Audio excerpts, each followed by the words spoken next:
उस अवसर में भारतीय जनता पार्टी जो हमारे नेतृत्व का निर्देश है, उस निर्देश के अनुकूल भारतीय जनता पार्टी के विधानमंडल दल के नेता श्री सम्राट चौधरी का नाम प्रस्ताव करता है।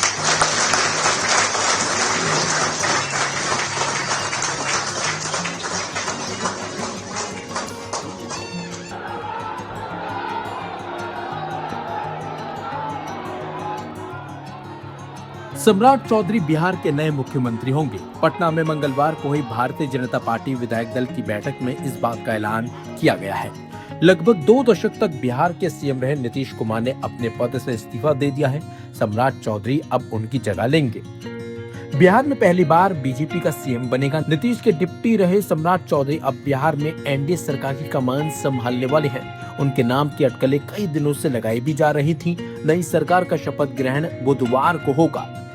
लोक भवन में सम्राट चौधरी को राज्यपाल सैयद अता हसनैन मुख्यमंत्री पद की शपथ दिलाएंगे। उनके साथ कुछ और नेता भी शपथ ले सकते हैं। हालांकि शपथ ग्रहण छोटा ही होगा। जनता दल यूनाइटेड से 1 या 2 डिप्टी सीएम बनाए जाने की चर्चा तेज हो चली है। बिहार में नए मुख्यमंत्री के चयन के लिए बीजेपी के शीर्ष नेतृत्व ने केंद्रीय कृषि मंत्री शिवराज सिंह चौहान को पर्यवेक्षक बनाकर भेजा था। बताया जा रहा है कि दिल्ली में केंद्रीय नेतृत्व ने मुख्यमंत्री के नाम पर मोहर लगा दी है। इसके बाद शिवराज नए सीएम का नाम लेकर पटना पहुंचे थे। पटना में हुई बीजेपी विधायक दल की बैठक में डिप्टी सीएम विजय सिन्हा ने मुख्यमंत्री के रूप में सम्राट चौधरी के नाम का प्रस्ताव भी रखा। इस पर सभी विधायकों ने सहमति दे दी। इसके बाद शिवराज सिंह चौहान ने बिहार के अगले सीएम के रूप में सम्राट के नाम की घोषणा की। बिहार में 24वें मुख्यमंत्री बनने जा रहे सम्राट चौधरी लगातार तीसरी बार बीजेपी विधायक दल के नेता चुने गए हैं। 2024 में जब नीतीश कुमार महागठबंधन छोड़ एनडीए में लौटे थे, तब सरकार गठन से पहले सम्राट चौधरी को बीजेपी विधायक दल का नेता चुना गया था। उस समय वे पहली बार नीतीश सरकार में डिप्टी सीएम बने थे। फिर नवंबर 2025 में बिहार विधानसभा चुनाव में जीत के बाद एनडीए की सरकार बनी। तब भी सम्राट को ही बीजेपी विधायक दल का नेता चुना गया। अब नीतीश के इस्तीफे के बाद नई सरकार के गठन से पहले भी उन्हें लगातार तीसरी बार नेता चुना गया है। नई सरकार के गठन को लेकर मंगलवार को पूरे दिन पटना में हलचल रही। मुख्यमंत्री नीतीश कुमार ने सुबह अपने कार्यकाल की आखिरी कैबिनेट बुलाई थी। इसमें सभी मंत्रियों और अधिकारियों के साथ उन्होंने फोटो सेशन भी कराया था। नीतीश की विदाई के चलते कैबिनेट के सदस्य भावुक भी नजर आए। इसके बाद दोपहर 3 बजे नीतीश अपने आवास से निकले और लोक भवन पहुंचकर राज्यपाल सैयद अता हसनैन को अपना इस्तीफा भी सौंप दिया। इसके बाद 3:30 बजे बीजेपी कार्यालय में पार्टी के विधायक दल की बैठक बुलाई गई, जिसमें नए सीएम के नाम पर मोहर लगाई गई। मंगलवार को बीजेपी के राष्ट्रीय अध्यक्ष नितिन नवीन, पार्टी के प्रदेश प्रभारी विनोद तावड़े भी दिल्ली से पटना पहुंचे। नए मुख्यमंत्री के शपथ ग्रहण में शामिल होने के लिए बुधवार को बीजेपी के पूर्व राष्ट्रीय अध्यक्ष जेपी नड्डा के भी पटना पहुंचने की संभावना जताई गई है। नीतीश सरकार में नंबर 2 की पोजीशन में रहे सम्राट चौधरी के मुख्यमंत्री बनने की अटकलें कई दिनों से लगाई जा रही थी।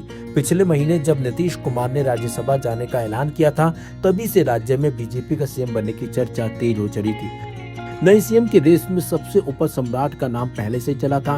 वह अब तक नीतीश सरकार में डिप्टी सीएम और सबसे अहम माने जाने वाले गृह मंत्रालय को संभाल रहे थे। वह बीजेपी विधायक दल के नेता भी थे। बताया जा रहा है कि नीतीश कुमार ने भी अपने उत्तराधिकारी के रूप में सम्राट के नाम पर सहमति दी थी। आदरणीय शिवराज सिंह चौहान जी हम लोगों के मार्गदर्शक और लगातार संगठन की चिंता जो करते रहते हैं, आदरणीय बीएल संतोष जी प्रदेश में लगातार संगठन को मजबूत करने का काम भारतीय जनता पार्टी के प्रदेश के अध्यक्ष संजय सरावगी जी, इस मंच पर उपस्थित प्रदेश के संगठन के प्रभारी और लगातार संगठन को मजबूत करने का काम कर रहे आदरणीय विनोद तावड़े जी, सह प्रभारी आदरणीय दीपक प्रकाश जी और इस मंच के सामने उपस्थित हमारे सभी वरिष्ठ नेतागण, केंद्र सरकार के सभी मंत्रीगण, यहाँ पर उपस्थित सभी माननीय सांसदगण, माननीय विधायकगण, कोर कमेटी के सभी सदस्यगण, विधान परिषद के सभी सदस्यगण, मान्य विधायक। आज साथियों, ये मेरे लिए जीवन में भारतीय जनता पार्टी ने जितना काम करने का मौका दिया, मैं ये कह सकता हूं कि एक राजनीतिक कार्यकर्ता के तौर पर लगभग 30 साल से काम कर रहा हूं, लेकिन पहले कोई विचारधारा नहीं था साथियों। मैं इस पार्टी में जब आदरणीय प्रधानमंत्री जी के विचारों से इस पार्टी के साथ जुड़ा, आदरणीय कैलाश जी के साथ भी कुछ समय तक के लिए काम किया था।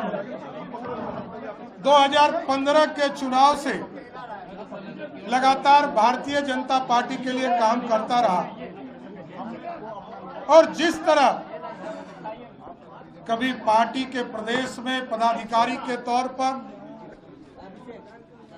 विधानमंडल दल में विधान परिषद के नेता के तौर पर और संगठन में काम करने का जो सर्वोच्च पद है, पार्टी के प्रदेश अध्यक्ष के तौर पर काम करने का मौका दिया।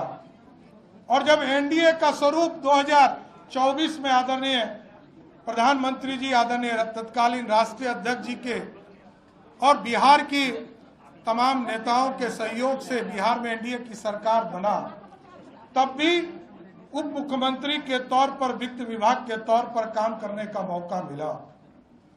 फिर 2025 में बिहार की जनता ने 202 सीटें देकर आदरणीय मोदी जी और नीतीश जी के विचारधारा को जिताने का काम किया।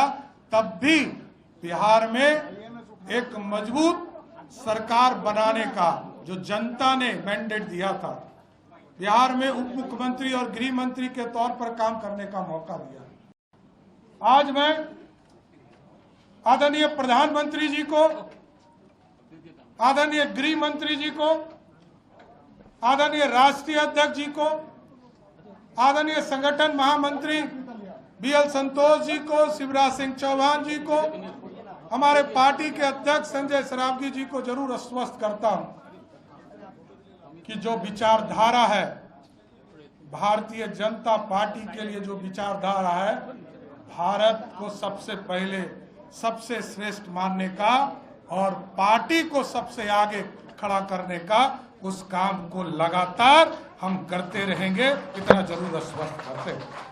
और आदरणीय नीतीश कुमार जी ने बहुत चीजें सिखाया है, कैसे सरकार चलाया जाता है, कैसे बिहार में सुशासन स्थापित होगा, बिहार के लोकतंत्र के लिए क्या ठीक है।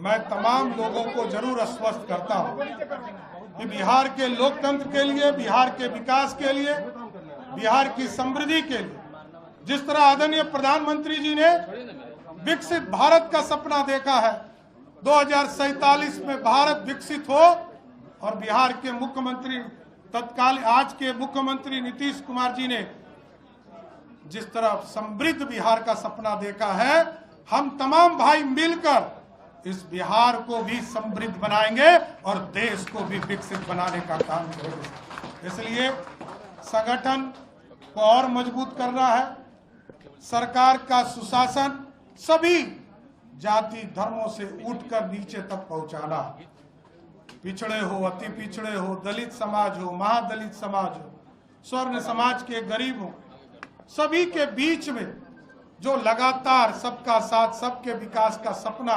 प्रधानमंत्री जी ने देखा है, उस सपने को साकार करना है। इसलिए मैं फिर से आदरणीय प्रधानमंत्री नरेंद्र मोदी जी को, आदरणीय गृह मंत्री अमित शाह जी को, आदरणीय राष्ट्रीय अध्यक्ष नितिन नवीन जी को, आदरणीय केंद्रीय पर्यवेक्षक आदरणीय शिवराज सिंह चौहान जी को और आदरणीय हमारे संगठन के लगातार मजबूती के लिए चिंता करने वाले आदरणीय बीएल संतोष जी को, विनोद तावड़े जी को, संजय सरावगी जी को और हमारे सपरिवारी दीपक प्रकाश जी और यहाँ पर बैठे तमाम हमारे जो नेतृत्व करता है और गांव-गांव बूथ तक जो कार्य करता है, सबको मैं फिर से प्रणाम करते हुए उनके आशीर्वाद से बिहार को और आगे ले जाने का काम करेंगे। बहुत बहुत धन्यवाद।